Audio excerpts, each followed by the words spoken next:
Jananjana Akshurunmilitam Yena Tasmai Shri Guruve Namaha. Nama Om Vishnu Padaya Krishna Prishtaya Bhutale Srimate Bhaktivedanta Swami Iti Namine. Namaste Saraswati Deve Gauravani Pricharine Nirvisesha Shunyavadi Paschatya Deshatarine Vanchakalpa Tarubhyasya Kripa Sindhu Bhaevacha Patitanam Pavanebhyo Vaishnavebhyo Namo Namaha. Jai Sri Krishna Chaitanya Prabhu Nityananda Shri Advaita Gadadhara Shri Vasadi Gaura Bhakta Vrinda. Hare Krishna Krishna Krishna Hare Hare Hare Rama Rama Rama Hare Hare. So we continue our reading of Bhagavad Gita. We are on chapter 17. Krishna book, right? Krishna book. No, today we are reading today's Tuesday, right? Oh yeah, sorry. So we continue with Bhagavad Gita, chapter 17, the divisions of faith, and we are on text 16. Would somebody like to read the Sanskrit?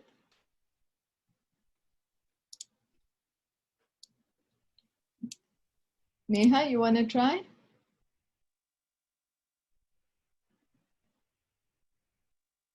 No? Neha's not there. Oh, she's not there. I thought she was. Sorry, so I can read it then. Mana prasada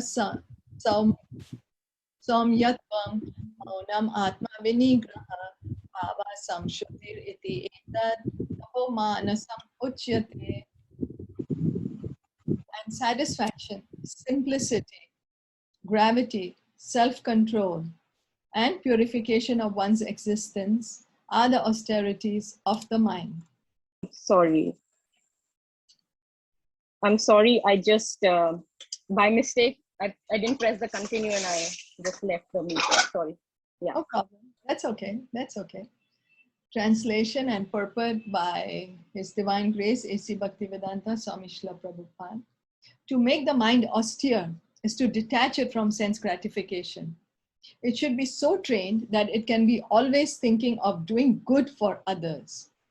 The best training for the mind is gravity in thought.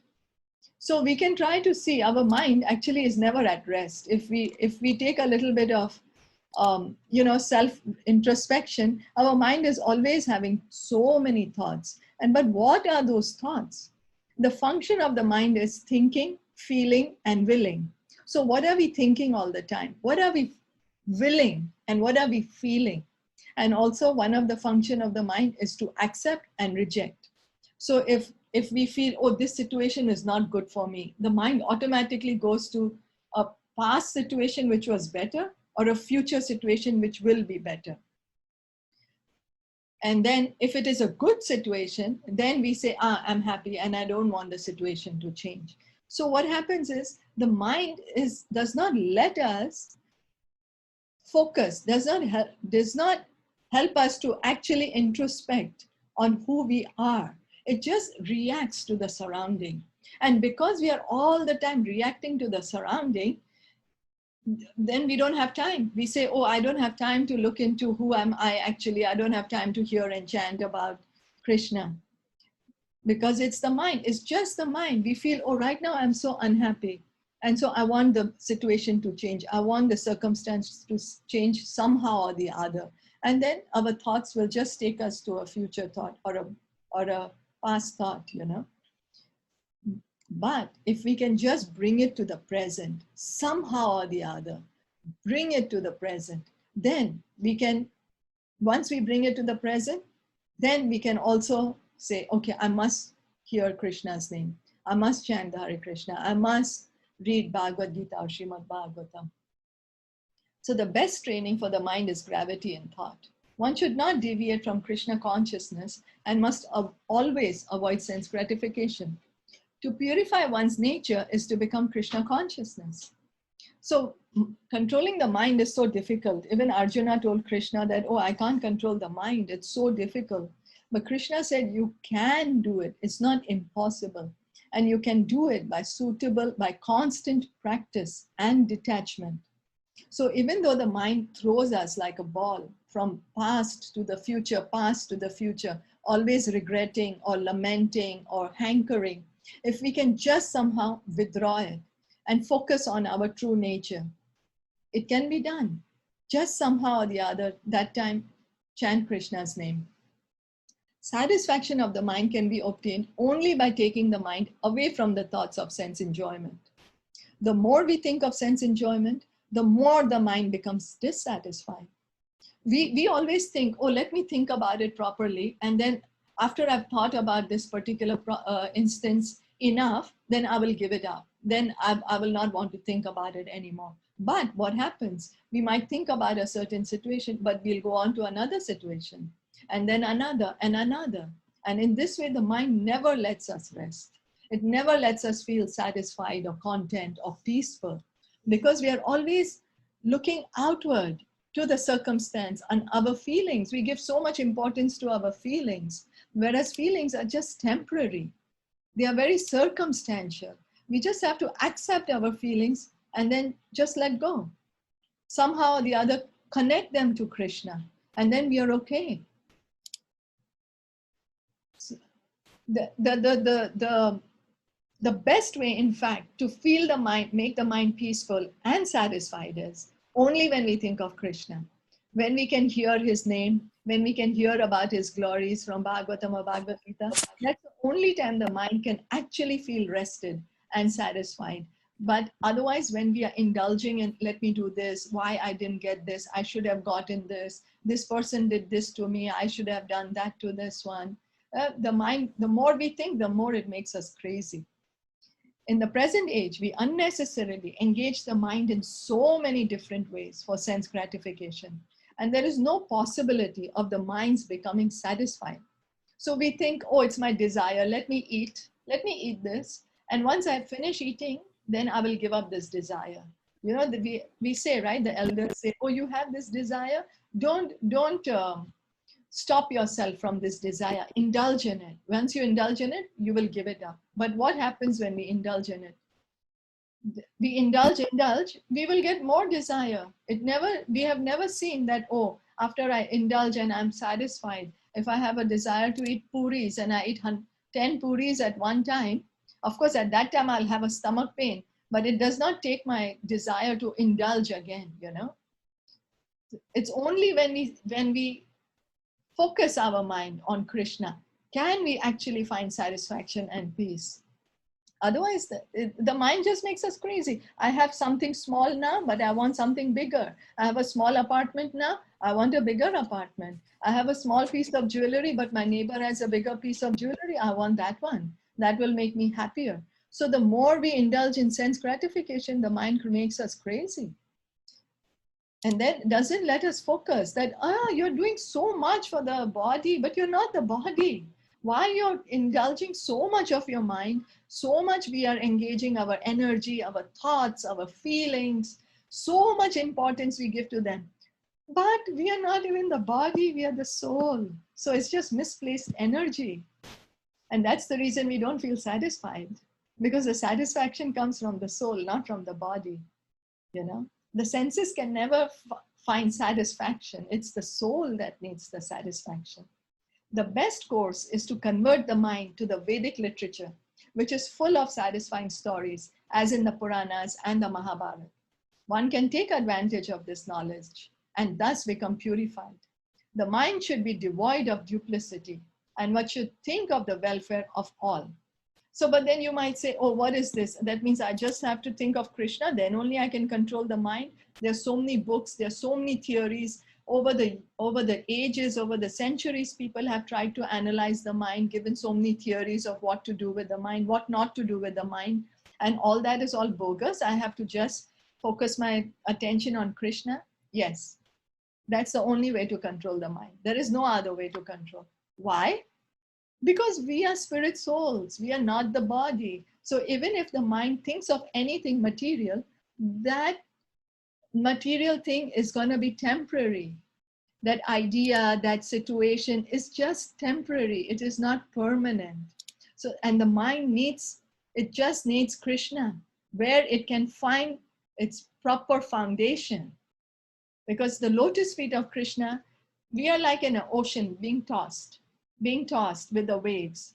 And so like that, being tossed by the waves of our material desires, we are trying to grasp, this will make me happy, this will make me happy. But the mind is just being tossed. But if we want to have a steadiness, we need a proper foundation. And that is the lotus feet of Krishna.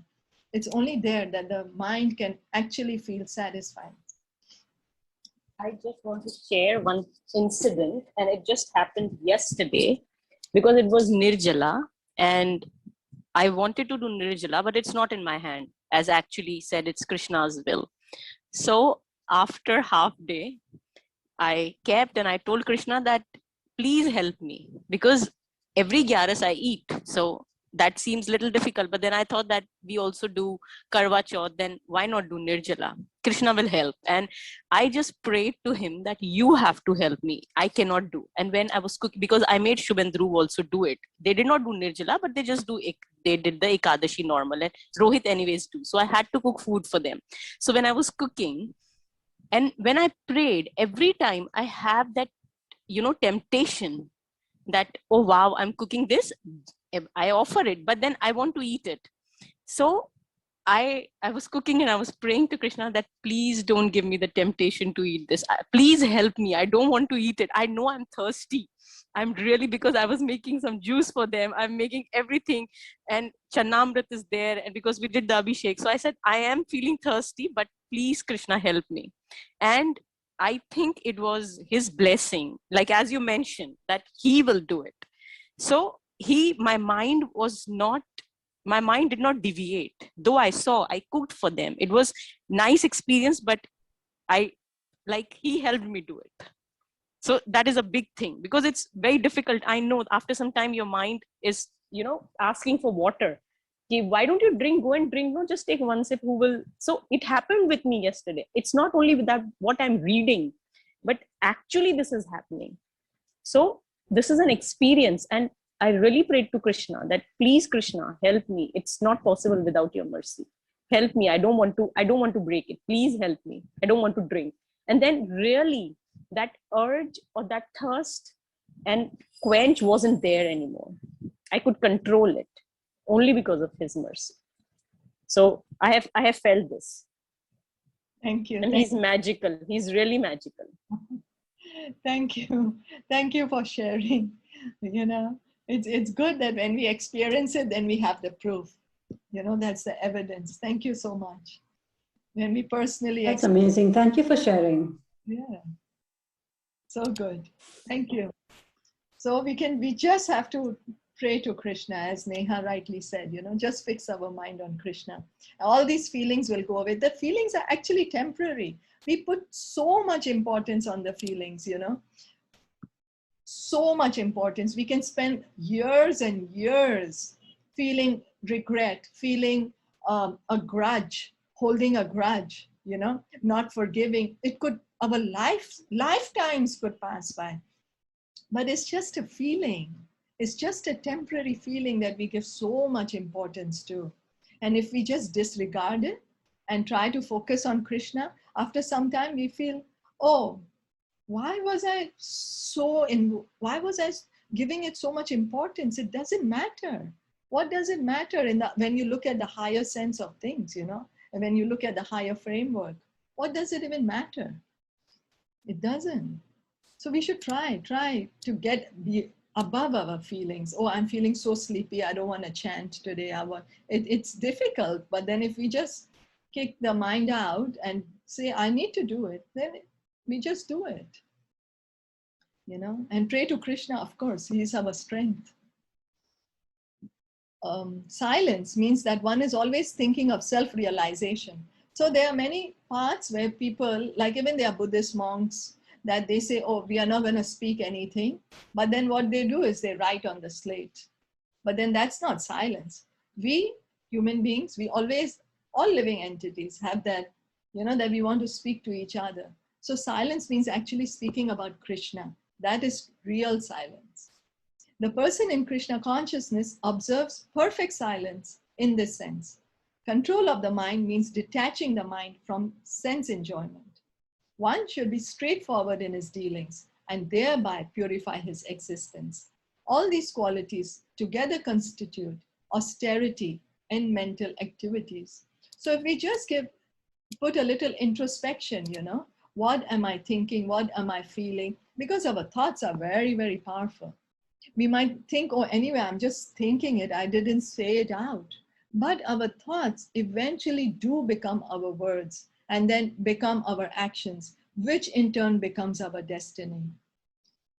So what we think is really important.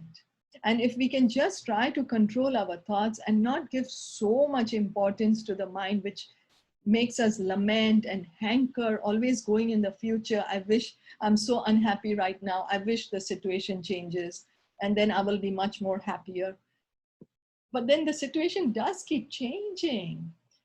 We have the experience all these years when we, from small to now to whatever age we are, the situation does keep changing and the mind every time does that. Oh, you're not happy right now. If the situation changes, then you'll be happy, So if we can try to do this austerity in mental activities, it can help us a lot towards our journey towards Krishna, our journey inward towards our recognizing our true self. Any more comments or questions?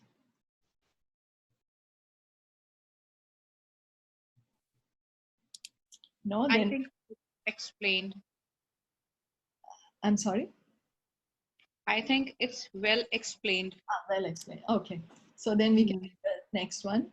Shraddhaya paraya taptam tapastatri vidham nare afalakankshibir yukte satvikam parichakshate. This threefold austerity performed with transcendental faith by men not expecting material benefits but engaged only for the sake of the Supreme is called austerity in goodness. So, because there are different types of austerity also. Now we might say, I'm going to fast, I'm going to do nirjala so that I can get a lot of money. I'm going to, whatever, we have some desires. I want my sins to go away. I want purification. I want a better situation in my life. So, but then that is expecting, we are expecting. So that is not austerity in the mode of goodness, that's passion, because we are expecting something. But if we just do some austerity without expecting any material benefits, do for the sake of pleasing Krishna. Of course, Ekadashi, if we do Krishna, I'm just doing it for your pleasure. That's the actual way to do it, because Ekadashi, when we do for the pleasure of Krishna, gives devotion to us. That's bhakti. That is even beyond goodness. It's Shuddha Sattva, pure goodness. But there are others who do austerity just as a matter of duty. Then that's the mode of goodness. So, reading on, text 18. Satkar mana pujartham tapodambena chevayat kriyate tad iha proktam rajasam chalam adhruvam. Penance performed out of pride for the sake of gaining respect, honor, and worship is said to be in the mode of passion. It is neither stable nor permanent. Sometimes penance and austerity are executed to attract people and receive honor, respect, and worship from others. Persons in the mode of passion arrange to be worshipped by subordinates and let them wash their feet and offer riches. Such arrangements, artificially made by the performance of penances, are considered to be in the mode of passion. The results are temporary. They can be continued for some time, but they are not permanent. So now I might try to do some fasting. Oh, you're so good, you fasted. If I'm doing with that intention that everybody will say, oh, I'm so great that I fasted without even having water. So, but then that is a mode of passion. What am I gaining out of it? Actually, just some people will say a few good words, but then that effect is not going to last long. So for the sake of gaining respect, honor, and worship, a lot of us might give some donations, do some charity. Oh, because then people will say, oh, this person is so good. She's doing so much. She's so pious. She's so austere, you know. So, but then that is in the mode of passion. And that results are temporary. They are not permanent. They are temporary. Then text 19. Mudha I grane. think, sorry. I'm sorry. Sorry, regarding the previous text, in fact, if someone, when they do appreciate us or tell nice things about us in this, when you're doing such actions, you must just offer everything to Krishna and remember him, because he will protect us from letting us become proud of it. Yes. Because people will say, I mean, how can you blame them? Okay, they haven't done or what, so they find it, a lot. But at the same time, we should just offer everything to Krishna, say, Krishna, please take care of me. Please protect me from all this. Yes, that's perfect. Perfect. Thank you. Yes, this is saying that when we are doing something with the intention that I will get praise, when I will get honor, So as you rightly said, that if we get honor and worship, not that that was our intention, but if we get it, then we pass it on to Krishna because it's true. Thank you. That's so right. Thank you.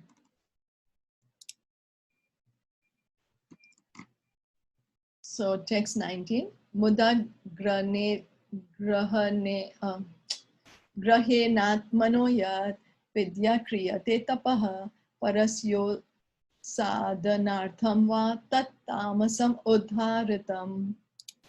Penance performed out of foolishness, with self-torture, or to destroy or injure others, is said to be in the mode of ignorance.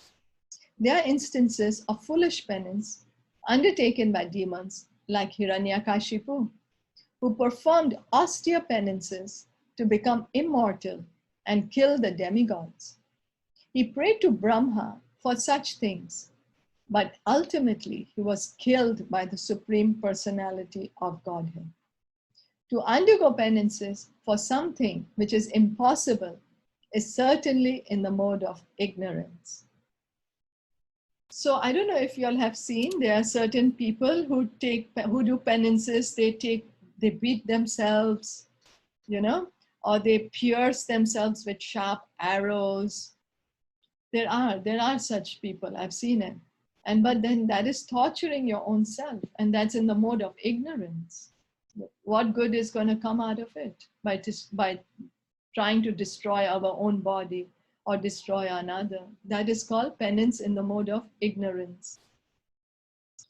Here Prabhupada is saying Hiranyakashipu's austerities. He did so much austerities that even the demigods were not able to breathe. There was so much fire that they had to tell Lord Brahma, please go and see what Hiranyakashipu wants. And he did austerities till the time that all his flesh was gone. He was just bones. And for so many years. But all that was just in the mode of ignorance. Why? Because he actually wanted to kill Vishnu. Text 20. Datavyam iti yaddanam diyate anupakarine deshe kale cha patre cha taddanam satvikam smritam. Charity given out of duty, without expectation of return, at the proper time and place, and to a worthy person, is considered to be in the mode of goodness. So now Krishna is telling Arjuna what is charity in the mode of goodness. In the Vedic literature, charity given to a person engaged in spiritual activities is recommended. There is no recommendation for giving charity indiscriminately. Spiritual perfection is always a consideration. Therefore, charity is recommended to be given at a place of pilgrimage and at a lunar or solar eclipses, or at the end of the month, or to a qualified Brahmana or a Vaishnava devotee, or in temples. Such charities should be given without any consideration of return. Charity to the poor is sometimes given out of compassion. But if a poor man is not worth giving charity to, then there is no spiritual advancement. In other words, indiscriminate charity is not recommended in the Vedic literature. So charity, we all like to do some charity. So then charity should be, the best charity is to give charity for Krishna consciousness activities, because when we do that, when we have some money or some effort which we are giving for Krishna, for spreading the holy names, we are helping the others who don't know about Krishna to get to know Krishna so they can stop their suffering. Because everybody is in the bodily concept of life. So everybody is suffering, be they rich or be they poor. It doesn't matter. It's not that the rich don't suffer, you know. So when we give charity to the Krishna consciousness movement, the devotees help to spread the message of Krishna to everybody. And then some people like to give charity to the poor. Sure, it should be done, but also we have to consider that, is this person going to buy alcohol with the money we are giving them? Are they going to buy meat with the money we are giving them? So the best thing we can do is give them prasad, you know. Then we are giving them Krishna. So like that, we are benefiting them, not only for the body, but also for themselves, their soul. And if really money is being given, then we can give a little portion, not that they can buy a big bottle of liquor with that money. You know, just something, because then otherwise our hearts will get too hard if we don't give something or the other. So, but we have to have some kind of we have to discriminate who we are giving the money to, or what kind of charity we are giving. The best charity is to give Krishna to others, the knowledge of Krishna to others. That's the best charity. Because all of us are suffering here in the material world because of our ignorance, thinking that we are the body, thinking that this material world is our permanent place, thinking we are separate from Krishna, not knowing that we have a personal relationship with Krishna. So if somehow or the other we can give Krishna to others, let them reconnect to Krishna, that's the best charity we can do. So, are there any questions or comments?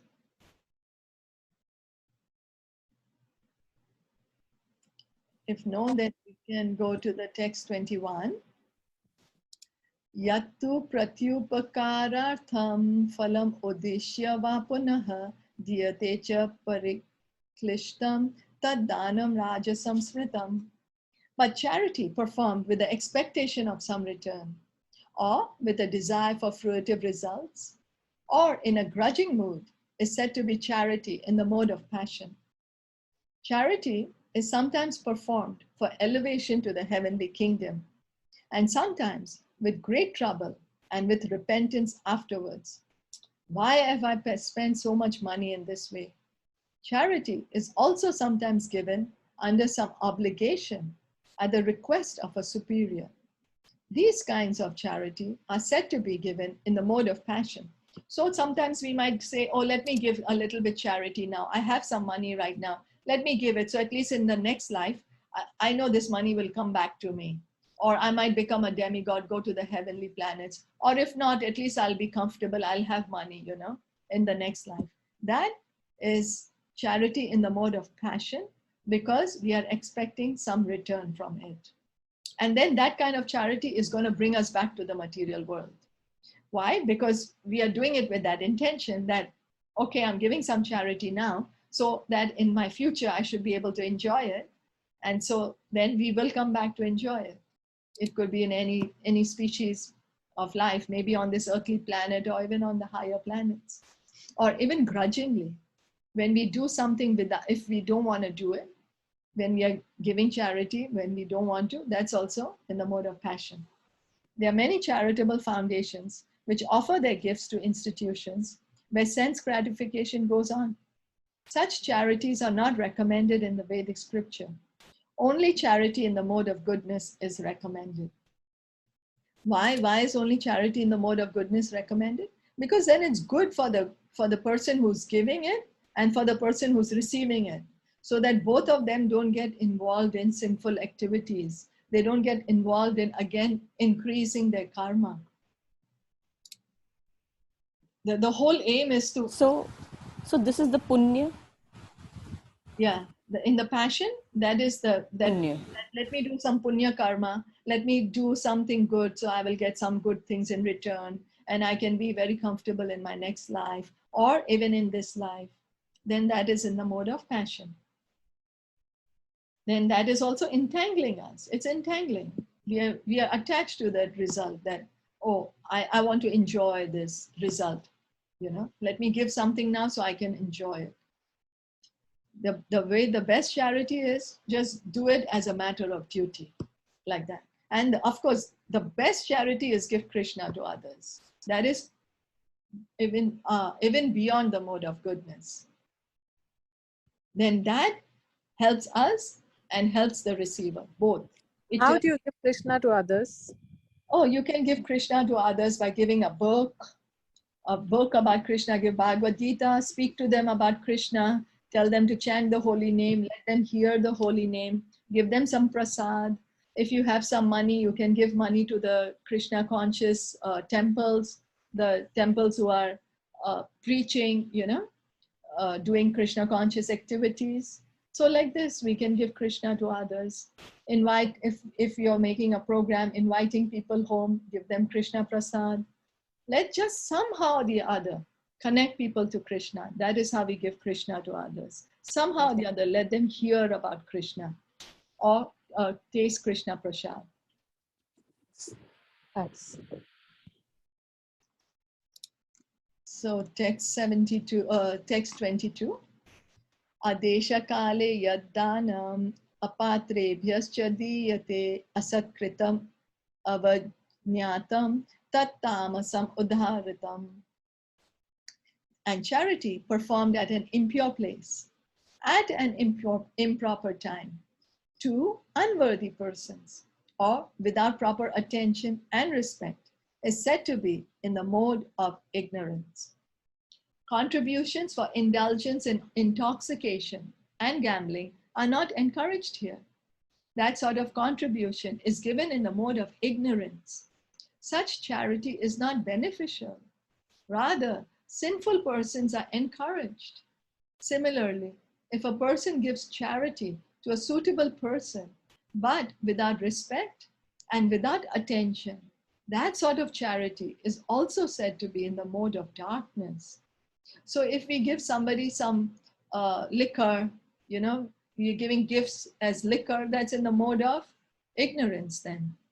Because we are encouraging them to indulge in intoxication, which is a sinful activity. It's in the mode of ignorance. So we also get implicated and the other person also gets that implication. Or if we give money to somebody and then they go and buy liquor from that, then that is mode of ignorance. And also charity, if it is given to a proper person, but we don't give them with respect, or we are not giving with proper attention, means our heart is not there, you know, then that is also said to be in the mode of ignorance. We are not giving proper respect to a person who's worthy of respect. That's also in the mode of ignorance. Can you explain this one a little? Like then when we give the charity to a proper person, but not with proper respect. So like, can you exemplify this a little? Thank you. Respect, maybe like we are forced to do it, or we do it negligently.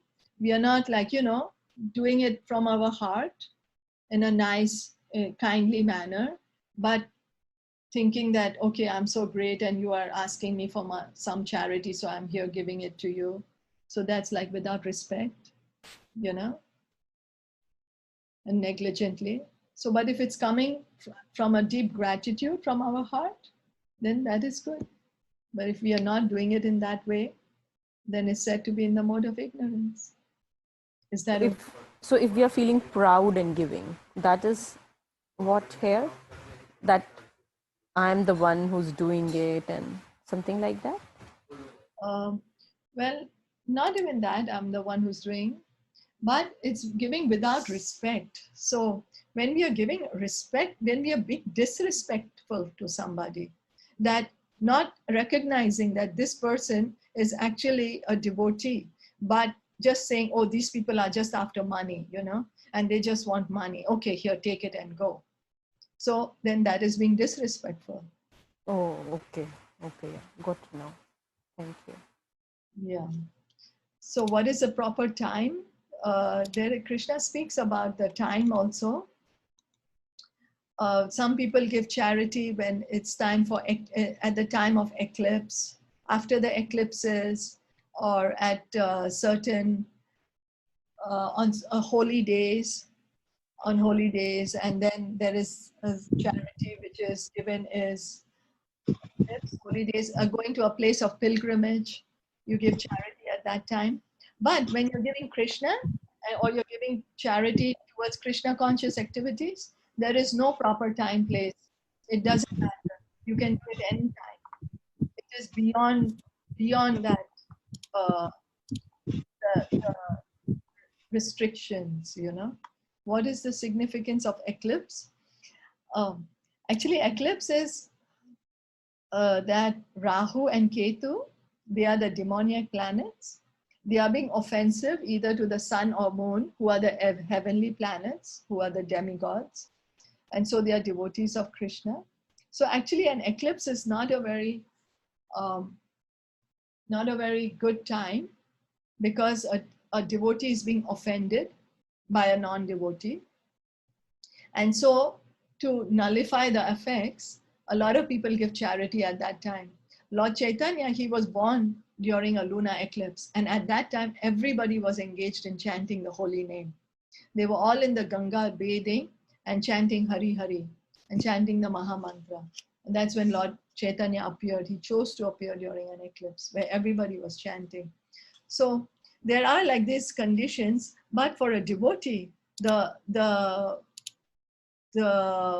devotees are not very concerned about giving charity during eclipse, or, you know, what is a proper time or improper time. Because a devotee is just trying to please Krishna and trying to give Krishna to others, giving charity for Krishna conscious activities. So then there is no restriction of a proper time or place for that.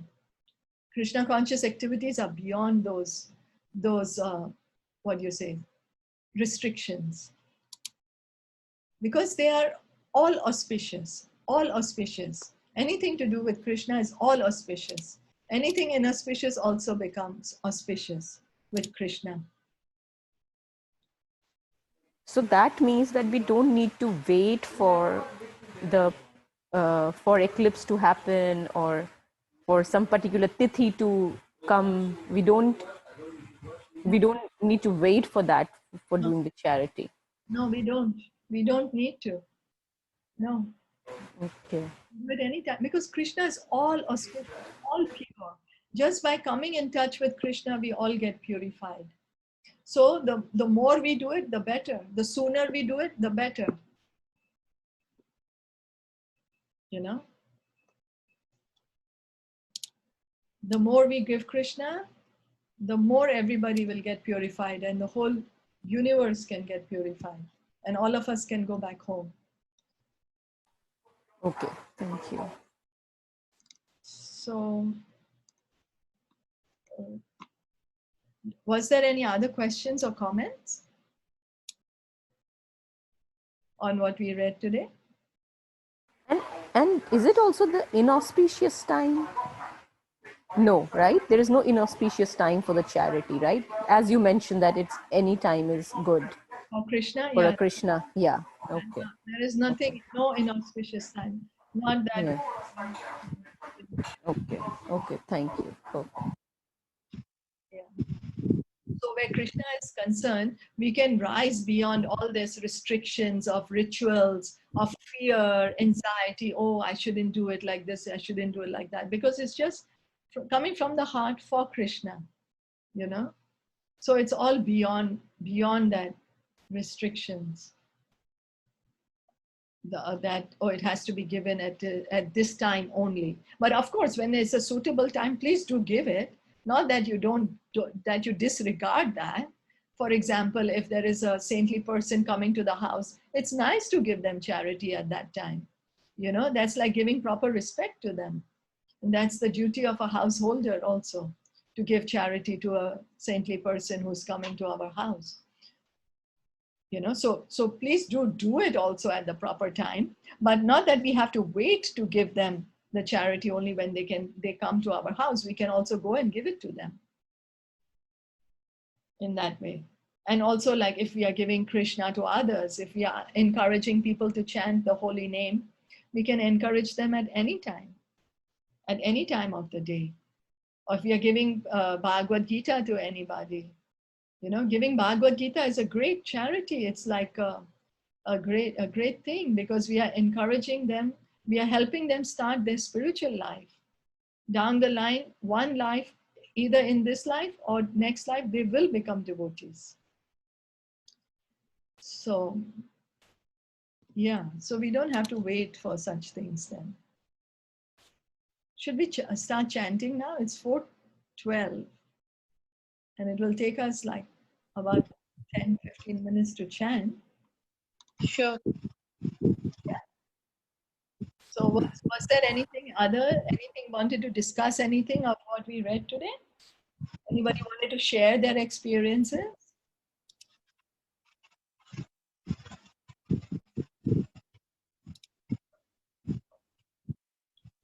No? Then we can start.